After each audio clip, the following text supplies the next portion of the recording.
Hello అండి, welcome to my channel. రోజు చపాతీలోకి ఎగ్ కర్రీ చేశాను. సాఫ్ట్గా ఉండే చపాతీలోకి ఎగ్ కర్రీ చేసుకొని తింటుంటే అదిరిపోయిందండి. ఎలా చేయాలో చూసేద్దాం. ప్యాన్లో ఆయిల్ తీసుకొని బాయిల్ చేసుకున్న ఎగ్స్ని ఫ్రై చేసుకొని పక్కన పెట్టేసుకోవాలి.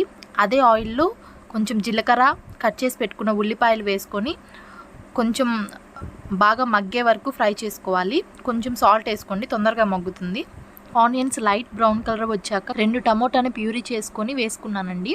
5 మినిట్స్ ఫ్రై చేసుకున్నాక ఒక 2 స్పూన్స్ ధనియాలు ఫ్రై చేసుకొని అల్లం చిన్నులపాయ వేసుకొని మిక్సీ పట్టి అది కూడా యాడ్ చేసుకొని ఒక 2 మినిట్స్ ఫ్రై చేసుకోవాలి. చిటికెడు పసుపు, 1 స్పూన్ కారం వేసుకొని ఒక 2 మినిట్స్ ఫ్రై చేశాక కర్రీకి సరిపడా వాటర్ పోసుకొని కుక్ చేసుకోవాలి. ఇందాక ఫ్రై చేసుకున్న ఎగ్స్ని వేసుకొని గరం మసాలా అయినా చికెన్ మసాలా అయినా కొంచెం యాడ్ చేసుకొని ఒక 5 మినిట్స్ లో ఫ్లేమ్లో కుక్ చేసుకోవాలి. చాలా బాగుంటుందండి, ఒకసారి ట్రై చేయండి.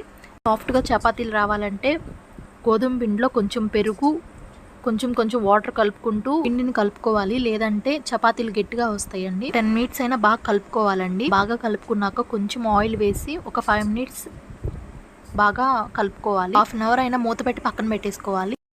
తర్వాత చపాతీ పిండి అంతా చిన్న చిన్న బాల్స్గా చేసుకోవాలి చూపిస్తున్న విధంగా. ఇప్పుడు ఆ బాల్స్ అన్నిటిని ఇక్కడ చూపిస్తున్న విధంగా ప్రిపేర్ చేసుకోండి. నేనైతే ఇప్పుడు చపాతీని లేయర్స్గా పొంగేలాగా ప్రిపేర్ చేసుకుంటున్నాను. నార్మల్గా అయినా ఇలా లేయర్స్ కాకుండా నార్మల్గా చేసినా పొంగుతాయండి. ఇలా లేయర్స్ నాకు ఇష్టం కాబట్టి నేను ఇలా ప్రిపేర్ చేస్తున్నాను.